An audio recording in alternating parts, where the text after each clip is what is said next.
Hey friends, yes, look, this is my testimony about trying to leave out of hell. Well, I didn't know I was in hell, but this is my testimony of trying to leave hell. Um, I was living with an abusive boyfriend, and I was trying to come back to Christ. And this is my story. This is my testimony. So bear with me. So my boyfriend had been abusive all night long, had been pushing me around, he had been drinking and smoking and God knows whatever else.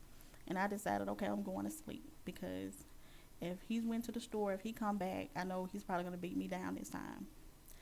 So I went to sleep and I woke up. I didn't know, I didn't even believe it was a dream at first.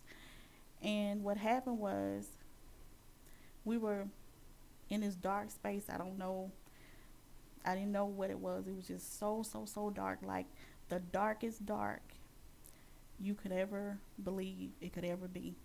I mean, even with no moon, it's never, ever that dark, right? So he was driving, and it was a two-way street.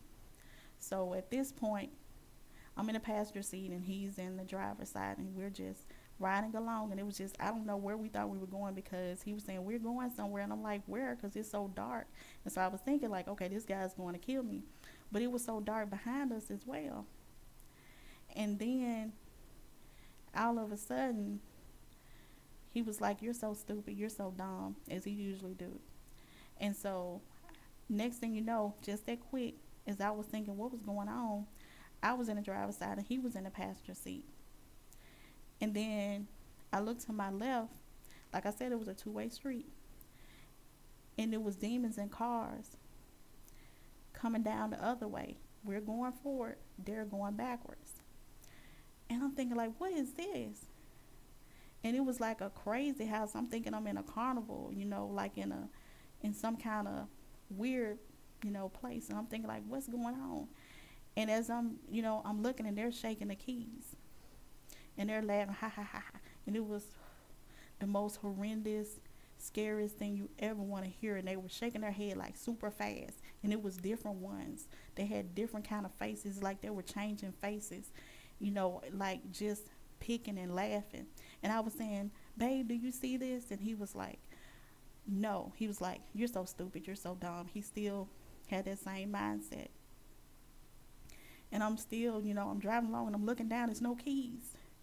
And I'm like, babe, there's no keys. You're so stupid. You're so dumb. That's what he was saying.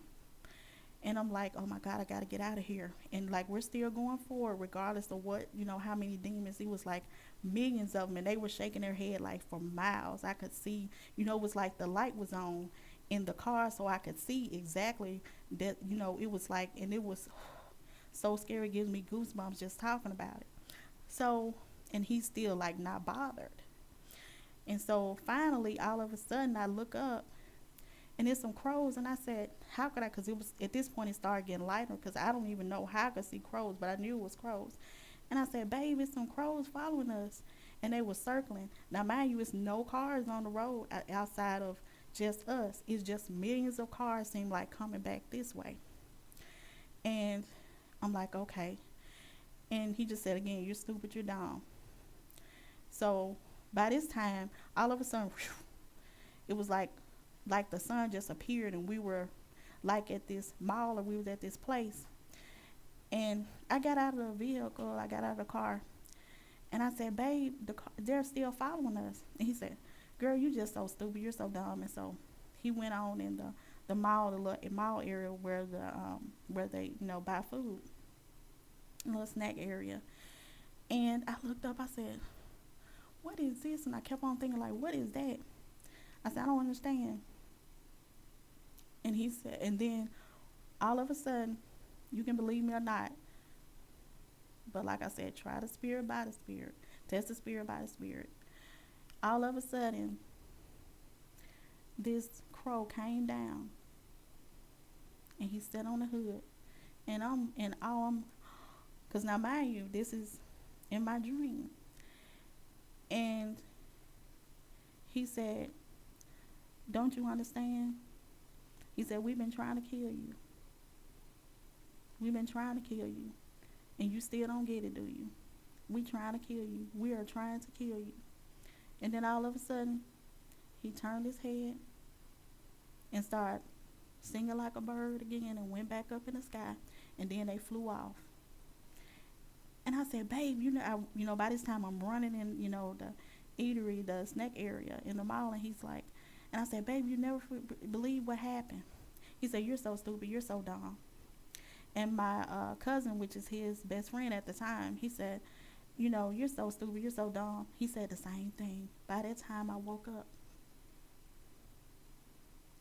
And what I realized was the keys that the demons were shaking was the keys to my life. And what I did, instead of letting God be the master and let him control my life, I wasn't putting him first. I was putting my boyfriend first. And he was my master. He was my Lord. And what he was letting me know was he was sending me to hell. And I was trying to come out. And the only way that I was going to come out of hell was get rid of him. And I don't know who needs to hear this, but I'm here to tell someone on the night, it's somebody that you need. It may not be a boyfriend. It may be a friend or whoever it is. Leave that person alone. I've been pondering about this for months. But I said, I know, even if not everyone believes me, I know it's somebody out there, and I'm talking to you. Your dreams, your spirit, your whole intellect is right. Leave them today before they drag you to hell. Because I was trying to drive out. I was trying to get out. And luckily, I got out. But that was just a warning. You may not.